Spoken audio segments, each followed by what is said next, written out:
Hello everyone, कैसे हैं आप सभी लोग। आज का हमारा बहुत इम्पॉर्टेंट टॉपिक है कि हम नीट देने से पहले जूलॉजी को किस तरह पढ़े कि नीट में हमको 180 मार्क्स देखने को मिले। तो इसको समझने से पहले हमें ये समझना चाहिए कि नीट जूलॉजी से लगभग हमें 45 क्वेश्चन देखने को मिलता है। अगर 45 क्वेश्चन देखने को मिलता है तो इसका मार्क्स हो जाएगा हमें 180 मार्क्स। इसमें +4 मिलता है सही क्वेश्चन करने पे, -1 मिलता है हमको गलत करने पे। अगर इस सब्जेक्ट को अगर हमें अच्छा करना है तो हमें सबसे ज़्यादा जो ध्यान में रखने वाली बात है, इसके लिए हमें डिसिप्लिन होना पड़ेगा। इस ऐसा नहीं है कि हम एक बार पढ़े और हमारे हाथ में 180 मार्क्स आ गया, ऐसा नहीं होता। इसको पढ़ने के लिए बार-बार हमको रिवीजन करना पड़ेगा। पढ़ना एक बार होता है, रिवीजन मल्टीपल टाइम हमें करना पड़ता है और क्वेश्चन प्रैक्टिस, इसको सबसे ज़्यादा ध्यान में रखना होता है।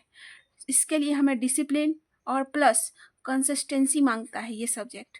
अगर आपको ये सब्जेक्ट अच्छा करना है तो डिसिप्लिन होना पड़ेगा और कंसिस्टेंट होना पड़ेगा। इसके लिए आप डेली जो है 1 घंटा टाइम निकाल सकते हैं। 1 घंटा टाइम हमें कहाँ देना है? 30 मिनट देना है रिवीजन पे, जो कि टॉपिक हम पढ़ लिए हैं, चाहे इस सर से पढ़े या उस सर से पढ़े या इस कोचिंग से पढ़े या इस कोचिंग से। 30 मिनट कम से कम हमें रिवीजन देना ही पड़ेगा डेली के डेली। और एनसीईआरटी रीडिंग को तो हम भूल ही नहीं सकते, क्योंकि इसी से हमें एनसीईआरटी के लाइन से ही इसमें हमें क्वेश्चन देखने को मिलता है। एनसीईआरटी के लाइन से इसी से पॉइंट उठा देगा और क्वेश्चन पूछ देगा। इसके कारण सबसे ज़्यादा इम्पॉर्टेंट है एनसीईआरटी रीडिंग। भले आप मॉड्यूल का रिवीजन ना करो, लेकिन एनसीईआरटी रीडिंग आपको करना ही पड़ेगा। नहीं करोगे तो ये मार्क्स आप स्कोर ही नहीं कर पाओगे। और सबसे ज़्यादा इम्पॉर्टेंट है इसके लिए क्वेश्चन प्रैक्टिस। जितना से जितना क्वेश्चन प्रैक्टिस हो वो हमें करना ही है, चाहे किसी भी हाल में हो। अगर जैसे आज का टॉपिक हम पढ़ लिए फ्रॉग, तो इसका सबसे पहले करेंगे रिवीजन, एनसीईआरटी रीडिंग, और इससे जो पीवाईक्यू पूछा गया है, पीवाईक्यू और जो भी क्वेश्चन है हमारे मॉड्यूल में या बुक में कहीं भी, सबको प्रैक्टिस करना है। इतना तो आपको डेली करना ही पड़ेगा। और जैसे कल फिर से आपने नया टॉपिक पढ़ा कॉकरोच के बारे में, तो ये पढ़ने के बाद प्रीवियस हमको फ्रॉग के बारे में रिवीजन करना ही पड़ेगा। नहीं तो ये सबसे ज़्यादा कंसिस्टेंसी वाला बात है। और इसके चैप्टर्स की बात करें, जो मतलब कि कौन कौन सा पूछा जाता है और कितने मार्क्स का इसमें आता है, कौन कौन सा चैप्टर, तो 11th जूलॉजी चैप्टर्स की बात करें तो इसमें लगभग 12 से 14 क्वेश्चन देखने को मिलता है। 12 से 14 क्वेश्चन, इसका मतलब ये बहुत इंपॉर्टेंट चैप्टर है, आप इसको मिस ही नहीं कर सकते। जिसमें आता है हमारा breathing and exchange of gases, body fluid and circulation, excretory product and there elimination, locomotion and movement, neural control and coordination, chemical coordination and integration, animal kingdom, structural organization and animal और biomolecules. ये chapter ऐसे हैं जिसको आपको revision कर multiple time करना पड़ेगा। एक बार से नहीं होगा, 2 बार से नहीं होगा, 3 बार से नहीं होगा, आपको 10 बार, 20 बार, 30 बार, 40 बार रगड़ देना है इस 2026 में, जो कि आपको 2027 में आपको एम्स कॉलेज मिल के ही रहे, आपके हाथ से मिस ही नहीं होना चाहिए।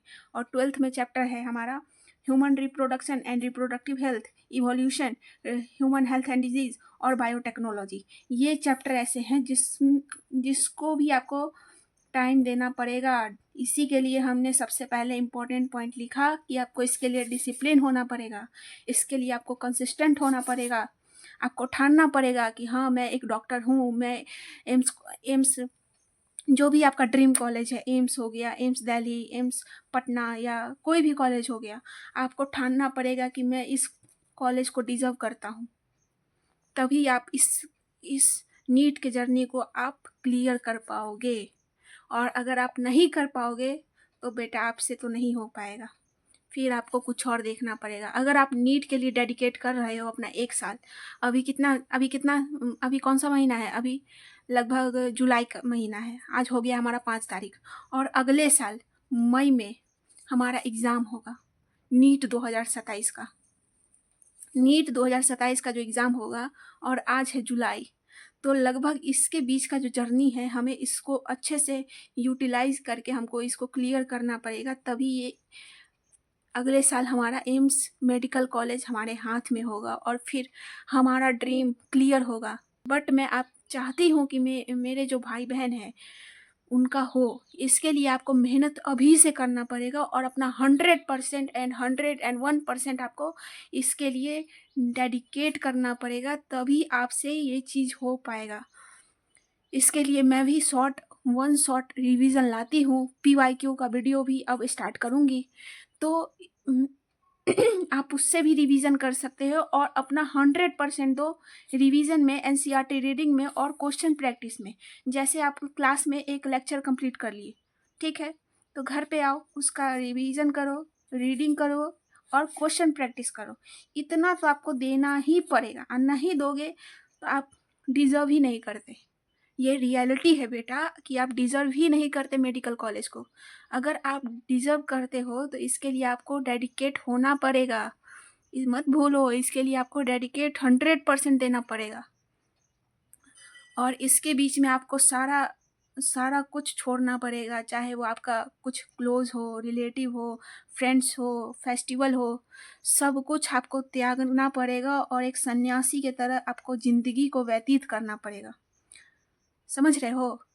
इसलिए हम अभी से बोल रहे हैं, अभी जो समय है इसको वेस्ट मत करो और इसको यूटिलाइज करो नीट 2027 के लिए। नीट 2027 के लिए ये बहुत इम्पोर्टेंट है। अब इससे ज़्यादा मैं क्या ही बोलूँ। इसलिए बेटा मैं भी आपके साथ नीट 2027 तक मैं भी आपके साथ 100% दूंगी। आपके रिवीजन में, आपके क्वेश्चन प्रैक्टिस में, आपके कोई कॉन्सेप्ट क्लियर नहीं हो रहा है उसमें मैं सिर्फ जूलॉजी ही पढ़ाऊँगी और जूलॉजी से रिलेटेड आपको रिवीजन करवाती रहूँगी, NCERT रीडिंग करवाती रहूँगी और क्वेश्चन प्रैक्टिस।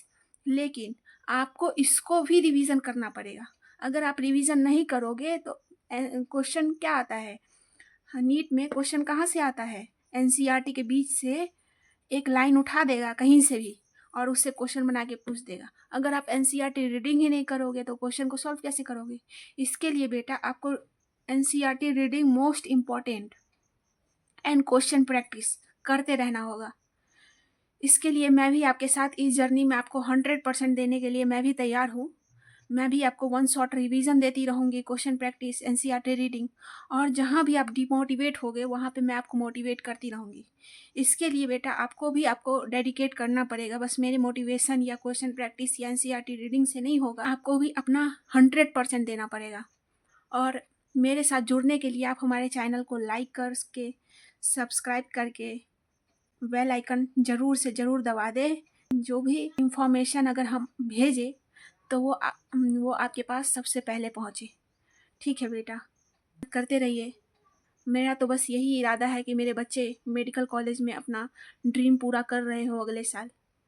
भले आप ड्रॉप ले रहे हो या फिर 11th में हो या फिर 12th में हो, आपको डेडिकेट 100% देना पड़ेगा। नहीं तो फिर अगले साल सोचोगे कि मैं एक बार और नीट का एग्ज़ाम देता हूँ, फिर एक ड्रॉप पे ड्रॉप, और उसमें उम्र भी जाता है और उसमें हम पीछे होते ही हैं, लेकिन उम्र हमारा बढ़ते जाता है। फिर बाद में रियलाइज़ होता है कि काश मैं इतना डेडिकेट कर देता तो आज मैं मेडिकल कॉलेज में होता या अपने ड्रीम कॉलेज में होता। इस बात को ध्यान में रखते हुए आप लोग अपना रिवीजन कर सकते हैं। ठीक है, थैंक यू।